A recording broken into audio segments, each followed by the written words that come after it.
Ai, ai, ai, e agora? Ficou muito apertado, eu tenho só hoje para entregar esse trabalho. Como é que eu deixei para a última hora de novo? Ai, que aperreio. Situações como essa são muito comuns na vida de um procrastinador.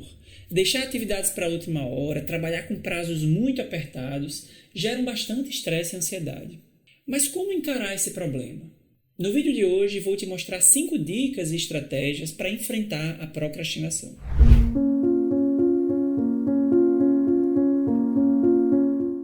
Olá, eu sou o Dr. Tiago Bezerril, médico psiquiatra, e aqui eu te ajudo a entender melhor sobre psiquiatria e saúde mental, navegando nos caminhos da mente humana. Se você gosta de conteúdos como este, deixa o like aqui embaixo e se inscreve no canal, porque assim você ajuda esse vídeo a chegar a mais pessoas. Este é o terceiro vídeo de uma série sobre esse importante tema da procrastinação. No primeiro vídeo eu falo verdades e mentiras sobre o tema, no segundo vídeo eu explico motivos, os porquês que as pessoas procrastinam, e no vídeo de hoje a gente vai falar sobre enfrentamento, sobre manejo, sobre dicas de como enfrentar a procrastinação. O objetivo desse vídeo está longe de esgotar as estratégias que são utilizadas e que são úteis e validadas até por pesquisas para o tratamento da procrastinação, mas eu vou destacar 5 que eu considero, de certa forma, bastante importantes e que podem ser implementadas por qualquer pessoa. A primeira é: identifique ou desconfie de transtornos mentais que possam estar gerando ou aumentando a sua procrastinação. Essa é uma questão muito estratégica, porque de fato o comportamento de procrastinação está relacionado a uma série de transtornos mentais. Eu comento isso inclusive um pouco em vídeos anteriores, mas esse comportamento ele é, por exemplo, uma marca do TDAH, e muitas vezes é um dos caminhos pelos quais as pessoas desconfiam que possam ter esse diagnóstico. Uma forma interessante nesse sentido é perceber se o comportamento de procrastinação ele é crônico ou ele é crônico, contínuo, ou ele está aparecendo em fase. Então, se você procrastina desde sempre, isso de fato pode ser um dos sinais de TDAH. Se você não procrastinava tanto ou não procrastinava de uma forma relevante e passa a procrastinar de forma recente, você pode estar passando, por exemplo, um transtorno de humor. Então, não que você faça o diagnóstico sozinho, mas é importante que você desconfie que tem algo na estrutura, na base, que possa responder por esse seu comportamento disfuncional. Isso é algo bem importante, porque veja que se você tem um transtorno mental que não está bem tratado, as estratégias que você utiliza para enfrentar esse problema, elas podem não ser muito eficazes se você não estiver conduzindo um tratamento adequado do transtorno de base que está gerando a procrastinação.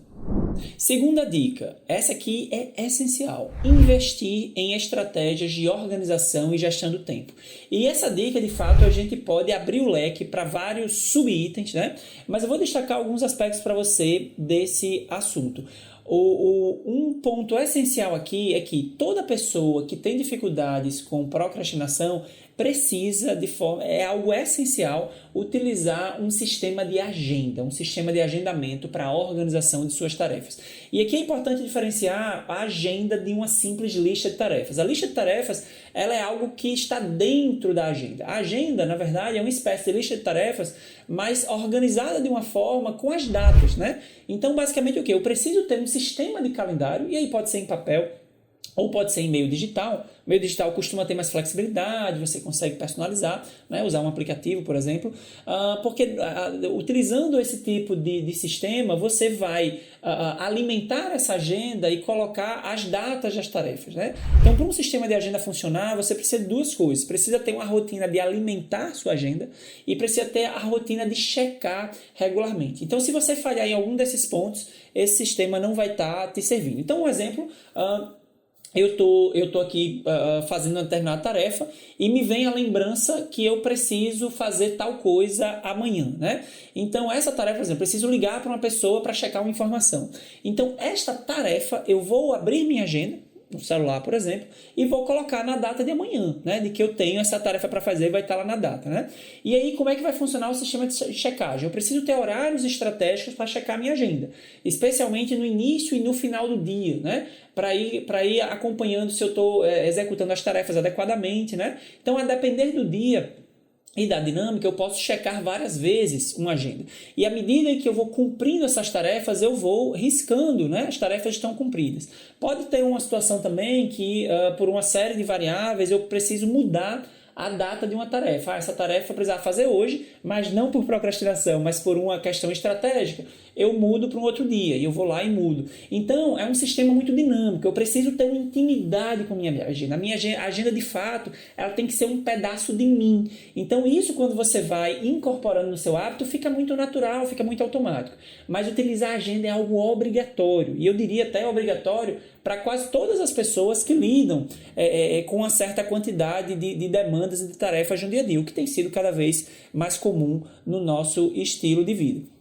Um último aspecto em relação à agenda muito importante é você precisa conseguir classificar as tarefas de um determinado dia, por exemplo, em prioridades. E aqui está o coração do problema do procrastinador, né? Que muitas vezes você tem consciência das suas atividades, muitas pessoas que procrastinam muito até já utilizam esse sistema de lista de tarefas, de agenda, mas o que acontece? A pessoa fica perdida, assim, qual é a prioridade? E você muitas vezes, parece até algo não racional, mas é o que acontece, você sabe que tem algo que tem mais prioridade, mas você tende a adiar essa coisa que tem mais prioridade por outros motivos e fazer algo que é menos prioritário.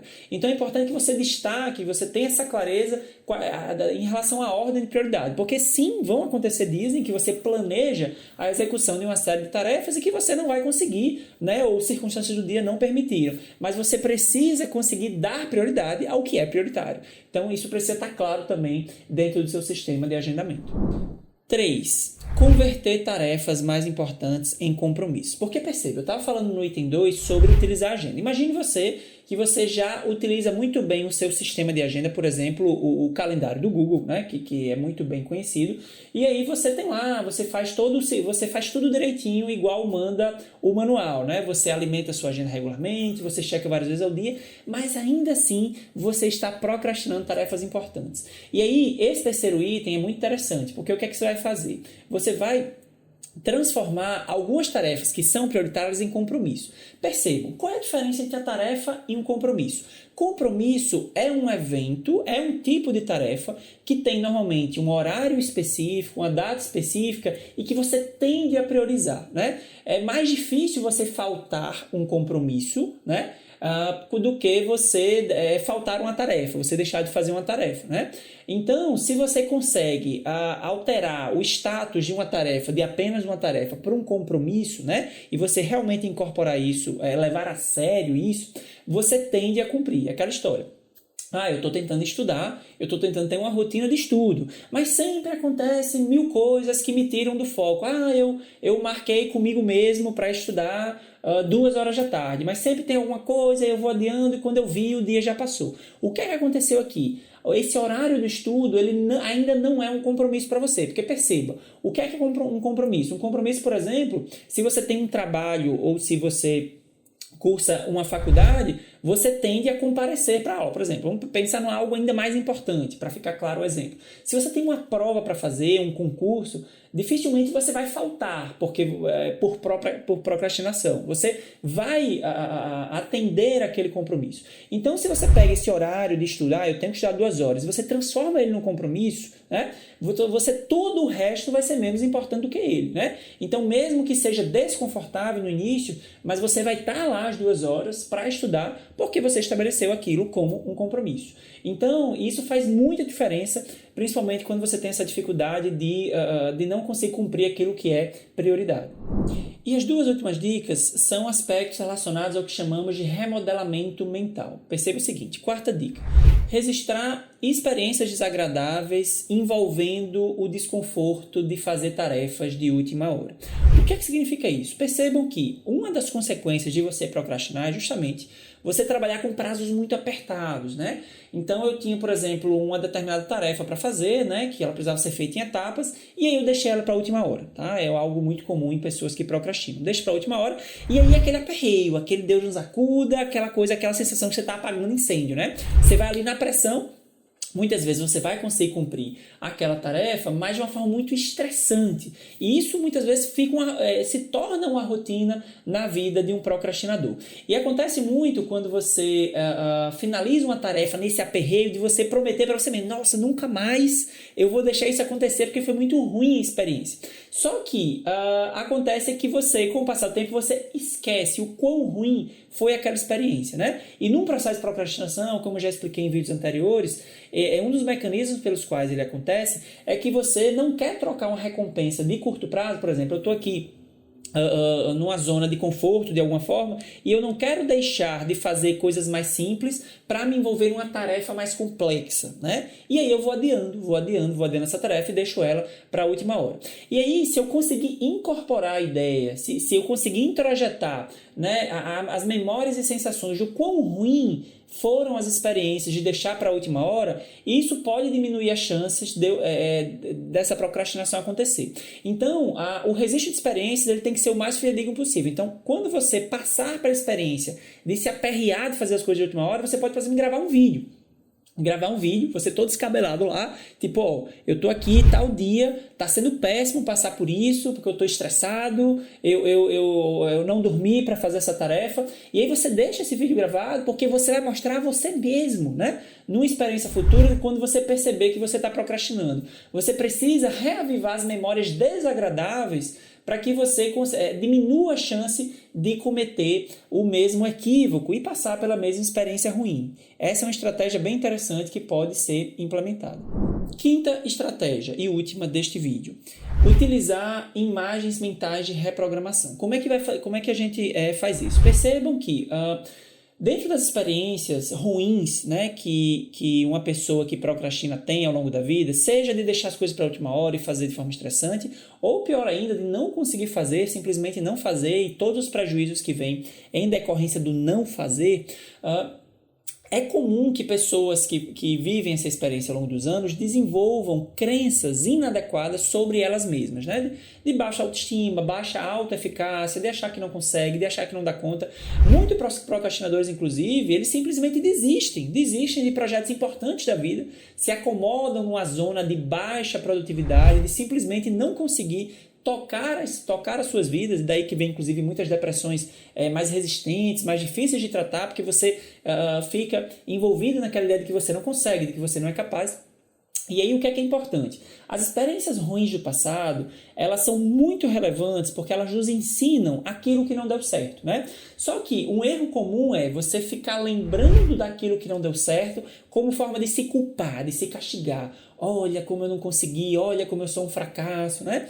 E aí o que você precisa fazer? Aqui, nessa estratégia, você vai escolher uma das experiências que não deu certo, tá? Isso é um exercício mesmo de imagem mental. Você vai parar um momento, vai escolher uma experiência que não deu certo, vai tentar lembrar todos os detalhes dessa experiência e avaliar o porquê ela não deu certo. E aí, depois de pensar, de ter revivido na sua memória, na sua lembrança, essa experiência negativa, você vai agora imaginar o que é que poderia ter sido feito, né? Ou melhor, você vai de fato imaginar a experiência dando certo, né? Como se fosse uma cena alternativa.